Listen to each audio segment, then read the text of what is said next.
Hello नमस्कार दोस्तों, स्वागत है आप सभी का आपके अपने चैनल में। दोस्तों आज के इस वीडियो में बात करने वाले हैं जो आईटीआई इंस्ट्रक्टर, ठीक है, आईटीआई इंस्ट्रक्टर की हम लोग इसमें स्टडी करने जा रहे हैं। ठीक है, आपको मैं बता दूं कि जो मैंने अभी इसका काफ़ी वीडियो आपके यहाँ पर करवा दिया है। आपने अभी तक अगर नहीं देखा है तो अभी आप देख लीजिएगा। ठीक है, तो मैंने यहाँ पे लगभग 1 से 6 क्लास तक जो है यहाँ पे कंप्यूटर की करवा दी हैं। अब मैं इस वीडियो में आपको जो है प्रैक्टिस करवाऊँगा कंप्यूटर से संबंधित काफ़ी क्वेश्चन। डेली लगभग मैं 25 क्वेश्चंस आपको करवा दिया करूँगा कंप्यूटर के, ताकि जो आपका कंप्यूटर का 20 नंबर का जो पार्ट्स आना है वो आपका कंप्लीट हो जाए। और इसके अलावा मैं आपको यहाँ पर जो है नॉन टेक्निकल जो आपका 40 नंबर का आना है वो भी आपको यहाँ पर ट्रिक एवं जो है टॉपिक वाइज यहाँ पर करवा दूँगा। ठीक है, और तो चलिए आज हम लोग जो यहाँ पे प्रैक्टिस करने वाले हैं और यहाँ पर लगभग आपके जो है 25 क्वेश्चन के आसपास होंगे और पूरे क्वेश्चन यहाँ पर डिस्कस करते हैं। ठीक है, तो यहाँ पर सबसे पहले आपका क्वेश्चन है कि the main part of computers, यानी कंप्यूटर के आपके मुख्य भाग कितने होते हैं। तो यहाँ पर आपका जो है एक जनरल क्वेश्चन है। तो यहाँ पे कंप्यूटर के आपके मुख्य भाग जो होते हैं वो 6 मुख्य भाग होते हैं। यहाँ पे आपका ये डिस्क्रिप्शन दिया है और हाँ, मैंने ये क्वेश्चन आपके वहीं से लिए हैं जो आपकी बुक है। मैंने आपको वो बुक बताई हुई थी यूथ पब्लिकेशन की, उस बुक के यहाँ पे कुछ क्वेश्चन हैं और कुछ क्वेश्चन मैंने अपनी तरफ से ऐड किए हुए हैं। ठीक है, तो कंप्यूटर के मुख्य भाग आपके क्या क्या होते हैं। एक क्वेश्चन आपका सीपीयू, सेंट्रल प्रोसेसिंग यूनिट, और आपका दूसरा आपका जो है मुख्य भाग होता है इनपुट डिवाइसेस। इनपुट डिवाइसेस में आपका जो है कीबोर्ड, माउस, स्कैनर, और आपका कीबोर्ड, माउस, स्कैनर, जॉयस्टिक्स, आपका जो आपकी जितने तरह के जो आपकी इसमें जो इनपुट डिवाइसेस हो गए। आप आउटपुट डिवाइस में आपका जो है प्रिंटर हो गया, मॉनिटर हो गया, स्पीकर हो गया। ठीक है, आपका तो ये आपके आउटर डिवाइसेस हो जाएंगे, आउटपुट डिवाइस हो जाएंगे, जिसमें आपका प्लॉटर भी आता है।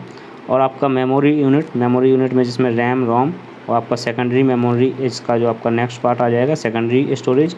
इसके बाद आता है आपका 6 नंबर पे आपका कम्युनिकेशन डिवाइसेस में जैसे आपका मॉडेम वगैरह, ये इन चीज़ों को जोड़ा जाता है। ठीक है, तो ये आपके 6 पार्ट इसमें होते हैं। अब आता है कंप्यूटर का आपका क्वेश्चन नंबर 2, कंप्यूटर में डाटा का किस रूप में भंडारण होता है। ठीक है, तो कंप्यूटर में किस रूप में जो डाटा को इसमें स्टोर किया जाता है, क्वेश्चन ये है। तो यहाँ पे आपका ऑक्टल, हेक्साडेसिमल और डेसिमल। तो यहाँ पे आपका जो बाइनरी है आपका 0 और 1 के फॉर्म में आपका जो कंप्यूटर में डाटा को स्टोर किया जाता है, ये आपका बाइनरी फॉर्म होता है। कंप्यूटर में डाटा बाइनरी के रूप में भंडारित किया जाता है। बाइनरी संख्या आपकी 0 1 से मिलकर बनी होती है। बाइनरी संख्या को द्विआधारी पद्धति संख्या भी कहा जाता है। कंप्यूटर आपका नेक्स्ट क्वेश्चन है, कंप्यूटर में कौन सा हार्डवेयर है। अब आपको ऐसे ऑप्शन के डिपेंड होगा ये क्वेश्चन कि आपका है C++, तो ये तो आपकी एक लैंग्वेज है। विंडोज 7 ये आपका जो है ऑपरेटिंग सिस्टम है। CD-ROM ये आपका जो है एक हार्डवेयर है। आपका जो नन ऑफ दी, ऐसा ये गलत है आपका, तो ये आपका जो है ये CD-ROM जो आपकी एक जो है आपका हार्डवेयर है। ठीक है, तो CD-ROM आपका जो है हार्डवेयर है। इसको compact disc, read only memory इसका फुल फॉर्म हो जाएगा, और ये हार्डवेयर होता है। CD-ROM में डाटा संग्रहित किया जाता है। इसमें जो है डाटा स्टोरेज, जो एक स्टोरेज डिवाइस है, जो एक आपकी जो है सेकेंडरी स्टोरेज डिवाइस है ये। ठीक है, और इसमें आसानी से एक लेज़र किरणों के माध्यम से इसमें स्टोरेज किया जाता है, इसको पढ़ सकते हैं। क्वेश्चन नंबर आपका जो है 6 है आपका, हाई पावर माइक्रो प्रोसेसर, यानी उच्च क्षमता वाला जो माइक्रो प्रोसेसर है उसमें से आपका ऑप्शन से कौन सा होगा, आपको बताना है यहाँ पे। आपका पेंटियम प्रो, पेंटियम सेकंड और पेंटियम थर्ड, पेंटियम सेकंड, तो ऑल ऑफ द अबव। तो ये आपके सभी जो हैं आपके जो आपके ये हैं हाई पावर माइक्रो प्रोसेसर हैं। ठीक है, जितने भी आपके यहाँ पर दिए हुए हैं, पेंटियम हुआ, पेंटियम प्रो हुआ, पेंटियम फर्स्ट, पेंटियम सेकंड और पेंटियम थर्ड। पेंटियम प्रो पहले बना था, इसके बाद सेकंड और थर्ड बने थे। ठीक है, तो पेंटियम आपका जो है Pentium X86 compatible micro processor है, जो कि इंटेल द्वारा 1993 में लाया गया था। पेंटियम प्रोसेसर एटम व सिलिकॉन से ऊपर डुअल कोर, यानी i3, i5 और i7 से नीचे स्थान रखते हैं।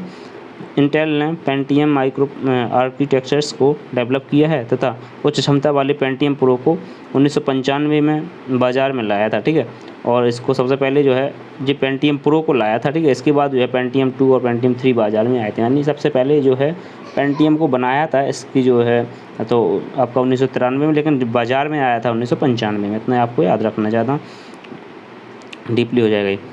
अब आता है ALU का आपका फुल फॉर्म क्या है, आपको यहाँ पर बताना है। तो ये इसका होता है अर्थमेटिक लॉजिक यूनिट। इसका कार्य क्या होता है, इसका कार्य होता है जो गणनाएं करना, जैसे कैलकुलेशन वाले जितने भी पार्ट हो जाते हैं लॉजिक पार्ट्स, वो सभी जो है ELU आपका जो ELU यूनिट है वो कंप्यूटर में करती है। इसके बाद आपका जो क्वेश्चन नंबर 8 हो जाएगा, बिना किसी थकान या त्रुटि के लगातार काम करना कंप्यूटर की विशेषता क्या कहलाती है? तो इसमें आपकी स्पीड हो जाएगी, डिलीजेंस या नॉट IQ। इसमें से आपका जो क्वेश्चन होगा बी, यानी आपका जो है इसमें बी आंसर होगा, यानी डिलीजेंस, उद्यमशीलता भी बोलते हैं हिंदी में।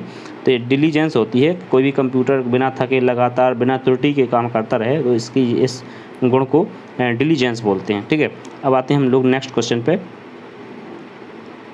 नेक्स्ट क्वेश्चन हमारा यहाँ पे देखेंगे, तो यहाँ पे आप देख लीजिए क्वेश्चन नंबर 4 है आपका।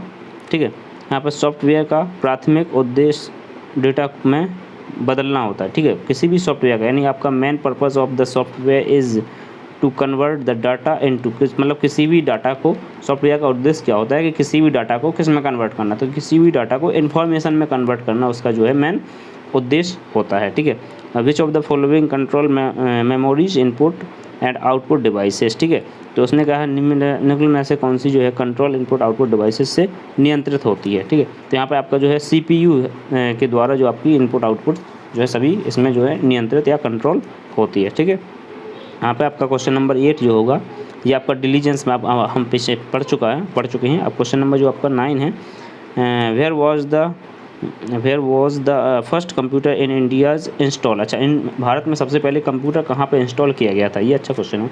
तो भारत में सबसे पहले जो जो है कंप्यूटर आपका Indian statistical institute of Kolkata में इसको जो है सबसे पहले इंस्टॉल किया गया था। ठीक है, तो इसका जो यहाँ पर एक संस्था है ISI, Indian statistical institute of Kolkata. ठीक है, तो इसमें सबसे पहले जो है आपका इसको यहाँ पर लगभग 1955 में यहाँ पर इंस्टॉल किया गया था। और ये जो आपका है इसको क्या आपका जापान के अलावा जो है जो आपका पूरे एशिया में प्रथम कंप्यूटर था जो इंस्टॉल किया गया था। ठीक है, तो ये आपको इतना याद रखना होगा।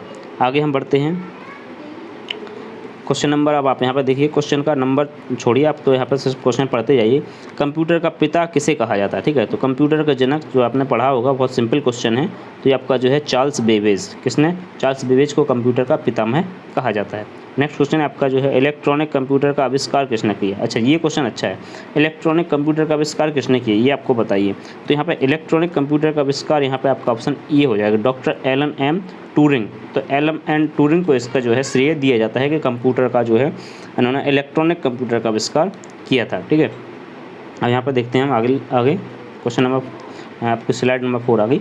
तो साधारण शब्दों में नेटवर्कों का नेटवर्क किसे कहा जाता है? ठीक है, साधारण शब्दों में नेटवर्कों का नेटवर्क क्या कहलाता है? तो ये कहलाता है आपका जो है इंटरनेट। क्या कहलाता है? इंटरनेट आपका साधारण शब्दों में नेटवर्कों का नेटवर्क कहलाता है। राइट, क्वेश्चन नंबर आपका जो है 7, ये बहुत अच्छा क्वेश्चन है। यहाँ पे आप लोग समझ लीजिए, जो ब्लूटूथ एवं वाईफाई के बीच क्या अंतर होता है ये बताइए। आपका ऑप्शन है ब्लूटूथ 2.4 गीगाहर्ट्ज़ रेडियो आवृत्ति पट्टा प्रयुक्त करता है, जबकि वाईफाई 2.4 गीगाहर्ट्ज़ या 5 गीगाहर्ट्ज़ आवृत्ति पट्टा प्रयुक्त करता है। क्वेश्चन आपका ऑप्शन नंबर बी है, ब्लूटूथ केवल बेतार स्थानीय क्षेत्रीय जाल प्रयुक्त करता है, जबकि वाईफाई केवल बेतार विस्तृत क्षेत्रीय जाल प्रयुक्त करता है। ठीक है, अब क्वेश्चन आपका जो ऑप्शन नंबर 3 है यानी सी है, जब ब्लूटूथ प्रौद्योगिकी प्रयोग कर रहे दो उपकरणों के बीच सूचना प्रेषित की जाती है तब दोनों उपकरणों का दृष्टिगत स्तर पर पंक्तिबद्ध होना आवश्यक है, किंतु जब वाईफाई प्रौद्योगिकी प्रयोग में लाई जाती है तब दोनों उपकरणों का दृष्टिगत स्तर पर पंक्तिबद्ध होना आवश्यक नहीं है। तो बताइए इसमें से आपका, और ऑप्शन नंबर डी है कि इस संदर्भ में ए और बी दोनों कथन सत्य हैं। अच्छा, अब आप बताइए इसमें से कौन सा आपका जो क्वेश्चन लगाते हैं आप टिक बताइए। इसको आप कमेंट बॉक्स में डाल दीजिए। ठीक है, मैं आपको इसको लास्ट में बताऊँगा। ठीक है, क्वेश्चन नंबर आपका है नेक्स्ट, कंप्यूटर व्यवस्था जो जोड़ती है विभिन्न देशों में से सूचना संकलित कर सैटेलाइट द्वारा विश्व में पहुंचाती है उसे कहते हैं। ठीक है, अच्छा ये भी क्वेश्चन ठीक है, पूछिए। कंप्यूटर व्यवस्था जो जोड़ती है, किसको जोड़ती है? जो विभिन्न देशों से सूचना को संकलित, मतलब सूचना को इकट्ठी करती है, इंटीग्रेट करती है, और इसके बाद सैटेलाइट द्वारा विश्व में पहुँचाती है, और सैटेलाइट के माध्यम से विश्व में पहुँचाती है। ठीक है, तो इसे हम निक नेट कहते हैं, उसे हम इंटरनेट नहीं निक नेट कहते हैं। क्या कहते हैं? निक नेट कहते हैं। ठीक है, नेक्स्ट क्वेश्चन है अपना, भारत ने सुपर कंप्यूटर परम का निर्माण किया। अच्छा, भारत ने सुपर कंप्यूटर परम का निर्माण कहाँ किया था, आपको ये बताना है। तो यहाँ पे आपका जो है ऑप्शन आपका डी हो जाएगा, यानी पुणे में किया था। नेक्स्ट क्वेश्चन है, भारत ने सर्वप्रथम स्वदेशी विकसित कंप्यूटर का नाम क्या है। अच्छा, भारत का सर्वप्रथम स्वदेशी विकसित कंप्यूटर का नाम क्या है, तो ये आपका जो हो जाएगा परम। जो आपके यहाँ पे कौन सा ऑप्शन हो जाएगा, परम। जो आपका स्वदेशी कंप्यूटर विकसित है जो भारत का प्रथम, वो है परम है आपका, ठीक है। नेक्स्ट स्लाइड आपकी, निम्नलिखित में से कौन सी भाभा परमाणु अनुसंधान केंद्र द्वारा विकसित सुपर कंप्यूटर परियोजना है। अच्छा, ये क्वेश्चन अच्छा है। मतलब भाभा जो अपना वार्क है, ठीक है, वार्क द्वारा कौन सा कंप्यूटर आपका जो है परियोजना जो है प्रोजेक्ट चलाया गया था कंप्यूटर विकसित करने का, तो ये आपका यहाँ पे अनुपम प्रोजेक्ट चलाया गया था कंप्यूटर को विकसित करने के लिए। अच्छा, नेक्स्ट क्वेश्चन है, सुपर कंप्यूटर के लिए शब्द लंबाई की परास होती है। अच्छा, मतलब शब्द जो सुपर कंप्यूटर जो होता है कितने शब्द की जो है रेंज की जो है सब परास तक को वो जो है डिटेक्ट करता है या उसमें उसके चलता है, ठीक है। तो यहाँ पे आपका जो है 64 बिट्स जो है बिट का जो कंप्यूटर होता है जो सुपर कंप्यूटर होता है, और जबकि जो अपन साधारण कंप्यूटर हम लोग जो यूज करते हैं वो आपका 32 बिट्स का यूज करते हैं, यानी 32 बिट्स का यूज करते हैं। कहीं कहीं अभी 32 बिट्स का ज़्यादा चल रहा है अभी हालांकि। नेक्स्ट क्वेश्चन है आपका, कौन मस्तिष्क की कार्यप्रणाली की नकल करने वाला सबसे छोटा व सबसे तीव्र गति वाला कंप्यूटर है। ये अच्छा क्वेश्चन है, बताइए। सुपर कंप्यूटर, क्वांटम कंप्यूटर, परम 1000 या IBM चिप। तो ये आप इसका आपका आंसर हो जाएगा बी, यानी क्वांटम कंप्यूटर जो आपका मस्तिष्क की कार्यप्रणाली की नकल करने वाला सबसे छोटा व सबसे तीव्र गति वाला कंप्यूटर होगा। कौन सा, तो क्वांटम कंप्यूटर होगा, ठीक है। अच्छा, नेक्स्ट स्लाइड हुई अपनी, WLL का अर्थ है, WLL का फुल फॉर्म बताना है आपको। WLL का फुल फॉर्म क्या होता है, ठीक है। तो WLL का फुल फॉर्म जो आपका होता है वायरलेस इन लोकल लूप, है ना, वायरलेस इन लोकल लूप में जो वायरलेस यूज़ करते हैं। नेक्स्ट क्वेश्चन है अपना, Indian institute for remote sensing स्थित है। Indian institute for remote sensing कहाँ स्थित है, क्वेश्चन अपना ये है नेक्स्ट। तो आपका अहमदाबाद, देहरादून, श्रीहरिकोटा, उपरोक्त में से कोई नहीं। तो आपका यहाँ पर आंसर हो जाएगा देहरादून, आपका राइट आंसर हो जाएगा, राइट। नेक्स्ट क्वेश्चन है अपना, नेक्स्ट क्वेश्चन ये है अपना, इनमें से कौन सा उद्योग चुंबकीय स्याही गुण पहचान यानी MICR का प्राथमिक उपयोग करता है। यानी MICR जो टेक्नोलॉजी है इसका यूज करने वाला जो है प्रथम रूप से सबसे पहले किसने किया था, बैंक ने, फुटवियर डिजाइनिंग ने, किताब छपाई, इनमें से कोई नहीं। तो इसमें से आपका जो आंसर सही है वो है बैंक, यानी बैंक में इसका यूज किया जाता है। जब कोई चेक वगैरह पढ़नी होती है बैंक में तो इसी जो है टेक्नोलॉजी का उसमें यूज किया जाता है MICR का। MICR एक जो आपका है रीडर होता है, मैग्नेटिक इंक करेक्टर रिकॉग्निशन, ठीक है, मैग्नेटिक इंक करेक्टर रिकॉग्निशन इसका फुल फॉर्म होता है। किस प्रकार के कंप्यूटरों का सर्वाधिक प्रयोग किया जाता है। अच्छा, यहाँ पे आपको बताना है, यहाँ पे 2 ऑप्शन आपके छुप गए हैं। तो super computer, mini computer, main frame computer और एक होता है माइक्रो कंप्यूटर, ठीक है। एक आप यहाँ पर जोड़ लीजिए ऑप्शन, आपका एक हो जाएगा मेन फ्रेम कंप्यूटर और एक हो जाएगा मिनी कंप्यूटर, ठीक है। तो इसमें आपका सबसे आंसर हो जाएगा, इसमें आपका हो जाएगा माइक्रो कंप्यूटर। मिनी कंप्यूटर तो यहाँ पे है आपका ये माइक्रो कंप्यूटर, ठीक है। तो इसका आपका आंसर होगा माइक्रो कंप्यूटर, यहाँ पे नहीं है ऑप्शन, ये आंसर नहीं है आपका आंसर है क्या, माइक्रो कंप्यूटर, ठीक है। आपका जो आंसर है माइक्रो कंप्यूटर, ये आपका आंसर है, राइट। इसका आंसर आपका क्या है, माइक्रो कंप्यूटर, आपको याद रखना है। नेक्स्ट अपना स्लाइड होगा, हाँ, ये आपका यहाँ पे ऑप्शन दिया है इसका माइक्रो कंप्यूटर, ये इसका आंसर है। निम्न लेज़र किस्मों में से कौन लेज़र प्रिंटर प्रयुक्त होता है। अच्छा, लेज़र किस्मों में से कौन सा लेज़र प्रिंटर को प्रयोग करते हैं, तो जो है डाई यानी रंग लेज़र, सेमीकंडक्टर लेज़र, एक्जाइमर लेज़र या गैस लेज़र। तो इसका आपका आंसर बताइए। इसका आपका आंसर होगा बी, यानी सेमीकंडक्टर लेज़र कंप्यूटर का हम सेमीकंडक्टर लेज़र प्रिंटर का यूज़ करते हैं। ये एक प्रिंटर है, ठीक है, जो हम लेज़र प्रिंटर का यूज़ करते हैं, ठीक है। नेक्स्ट क्वेश्चन है आपका, डेस्कटॉप छपाई के लिए आमतौर पर किस प्रिंटर का प्रयोग किया जाता है। अच्छा, डेस्कटॉप छपाई करना है हमको तो किस प्रिंटर का उपयोग किया जाता है, ये प्रिंटर से क्वेश्चन आपका। तो Daisy wheel printer, dot matrix printer, laser printer और उपयुक्त में से कोई नहीं। तो यहाँ पर आपका राइट आंसर हो जाएगा लेज़र प्रिंटर, यानी लेज़र प्रिंटर का उपयोग हम लोग जो डेस्कटॉप छपाई के लिए करते हैं, राइट। नेक्स्ट क्वेश्चन होगा अपना, ब्लूटूथ तकनीक अनुमति देता है। ये भी ब्लूटूथ से क्वेश्चन है। ब्लूटूथ तकनीकी जो है किस चीज़ के लिए अनुमति देता है, तो यहाँ पर ऑप्शन होगा केवल मोबाइल फ़ोन पर संकेत संचारण के लिए, लैंडलाइन फ़ोन से मोबाइल फ़ोन के लिए संप्रेषण के लिए, उपग्रह से टेलीविज़न संप्रेषण के लिए और उपकरणों के बीच वायरलेस संचारण के लिए। तो यहाँ पर आपका राइट आंसर होने वाला है, तो वो है आपका डी ऑप्शन, यानी उपकरण, किन्हीं भी दो उपकरण या दो से अधिक उपकरण हो सकते हैं, तो किन्हीं दो उपकरणों के बीच में वायरलेस जो आपका कम्युनिकेशन या संचरण करने के लिए, डाटा स्थानांतरित करने के लिए इसका यूज किया जाता है, राइट। नेक्स्ट अपनी स्लाइड है। अच्छा, द्विआधारी बाइनरी संख्या क्या है? द्विआधारी में किन किन मतलब डिजिट का यूज होता है? तो मैंने अभी आपको बताया था 0 और 1 जो है, इससे मिलके जो आपकी डुअल नंबर सिस्टम बनता है, ठीक है, जो आपकी बाइनरी सिस्टम बनता है 0 और 1 से। बाइनरी कोड में संख्या 7 को लिखेंगे। अच्छा, बाइनरी कोड में 7 को किस तरह से लिखेंगे? इसको एक तो आपको सिंपल मेथड में आपको बता देता हूँ कैसे निकाला जाता है। इसमें आपको 2 से भाग देना है, ठीक है, क्योंकि इसका बेस जो है 2 माना जाता है। 2 से भाग देना है, 2 से भाग देंगे और जितना शेष आएगा वो बगल में लिखते जाना है। यानी 2 का भाग देंगे तो कितने बार जाएगा आपका? 2 दूनी 4, ठीक है, 2 दूनी 4 आएगा और 2 तिया 6, यहाँ पर 3 बार आएगा। 2 तिया 6, एक शेष बचा यहाँ पर आ जाएगा, ठीक है। नेक्स्ट फिर से 2 का भाग देंगे तो 2 एकम 2, एक बार गया, यहाँ पर एक शेष बच गया। आप लिखना कैसे? यहाँ पर 1 2 3 1, यहाँ पर पहले इसको लिखेंगे, फिर इसको लिखेंगे और फिर इसको लिखेंगे, यानी 1 1 1, यानी इसका आंसर क्या हो जाएगा आपका? यहाँ पर आंसर हो गया आपका ये बी, ठीक है, यानी 1 1 111 के रूप में लिखेंगे। अब देखो दूसरा तरीका मैं आपको यहाँ पर बता देता हूँ कि किस तरह से इसको और करना है।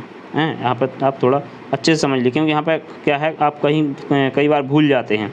तो इसको एक और सबसे अच्छा तरीका है, वो मैं आपको बता रहा हूँ कैसे आपको याद रखना है इसको, ठीक है। यहाँ पर आप लोग देख लीजिए। देखिए, यहाँ पर जब भी आप इस तरह का कोई भी क्वेश्चन आ जाए, आपको यहाँ पर 7 लिखने के लिए बोला गया है, तो 7 को आपको कैसे क्या करना है? सबसे पहले 1 लिखना है, 1 का दुगुना 2, 2 का दुगुना 4, 4 का दुगुना 8, 8 का दुगुना 16, 16 का दुगुना 32, ऐसे लिखना है, ठीक है। अब इनमें से आपको देखना है कि किन संख्याओं को जोड़कर हम 7 बना सकते हैं। तो देखो, पहले 1 लिख लें, फिर ये हम क्या लिख लेंगे? 2 और फिर 4, इन तीनों को अगर हम जोड़ दें तो कितना बन जाएगा? 7 बन जाएगा, ठीक है। इसका मतलब 0 का मतलब होता है ऑफ और 1 का मतलब होता है ऑन, यानी हम इसको ऑन कर दें, इसको ऑन कर दें, ऑन। इसका मतलब 1 का मतलब होता है ऑन और 0 का मतलब होता है ऑफ, ठीक है, इतना याद रखना। तो इसको ऑन करने का मतलब इसको हमने ऐड कर दिया, इसको ऐड कर दिया, इसको ऑन कर दिया और इसको ऑन कर दिया, यानी 1 1 1। ये आपका क्या बन जाएगा? आपका जो बाइनरी नंबर बन जाएगा। इन सभी का योग कितना हो जाएगा आपका? ये 7 हो जाएगा, ठीक है। अब कोई भी आप ले लीजिए, मान लीजिए यहाँ पर आप मान लीजिए 10 ले लो, 10 बनाओ, तो यहाँ पर आपको लिखना है 1 2 4 8 और 16 और आगे इस तरह से बढ़ते जाना है। अब आपको बनाना है कितना? 10 बनाना है। 10 का बनाइए, कितने के लिए बनाइए? 10 के लिए, ठीक है, 10 के लिए बनाइए। कैसे बनाएंगे आप? तो यहाँ पर आपको क्या करना है, 10 बनाएंगे तो आप 8 ले लीजिए और कितना ले लीजिए? 2। इसको आप ऑन कर दीजिए और इसको ऑन कर दीजिए, इसको ऑफ रखेंगे, इसको ऑफ रखेंगे, यानी यहाँ से यहाँ तक जाएंगे तो आप इतनी चीज़ 4 मिलेंगे ना, 4 सदस्य मिलेंगे। तो इसको ऑन कर देंगे, इसको ऑन कर देंगे और इसको ऑफ रखेंगे तो 0, जिसको ऑफ रखेंगे वो 0, जिसको ऑन रखेंगे उसके नीचे 1, यानी 10 का जो कोड हो जाएगा आपका ये हो जाएगा 1 0 1 0, ठीक है, इस तरह से। तो इस तरह से निकाल सकते हैं। अब आप कमेंट करके बताइएगा, आपको बताना है 15 का, ठीक है, 15 का कोड इस तरह से निकाल के बताना है, आपको कमेंट बॉक्स में डाल देना है, राइट। अच्छा, नेक्स्ट अपनी स्लाइड होगी,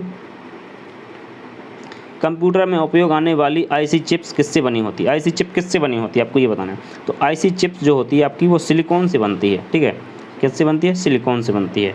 नेक्स्ट स्लाइड है अपनी, कंप्यूटर में उपयोग आने वाली आईसी चिप किससे बनी होती है? अच्छा, जो वही क्वेश्चन आ गया आपका, सिलिकॉन से बनी होती है।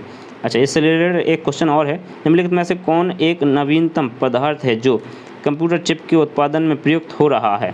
तो इसमें आप वही क्वेश्चन है आपका, घुमा फिरा के पूछा गया है, इसका भी आंसर आपका सिलिकॉन हो जाएगा, राइट।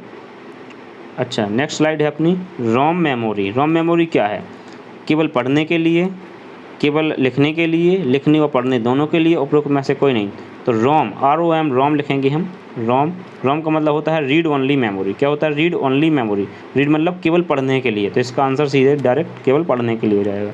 कंप्यूटर की स्थायी स्मृति क्या कहते हैं? अच्छा, इस कंप्यूटर की स्थायी स्मृति को क्या कहते हैं? यानी कंप्यूटर की जो परमानेंट मेमोरी होती है, परमानेंट मेमोरी को क्या कहा जाता है? यानी कि जो है परमानेंट मेमोरी को और दूसरे शब्दों में बोला जाए तो नॉन वॉलेटाइल। क्या बोला जाता है? नॉन टाइल, ठीक है, नॉन वॉलेटाइल मेमोरी भी बोला जाता है। तो कौन सी मेमोरी होती है नॉन वॉलेटाइल या परमानेंट मेमोरी?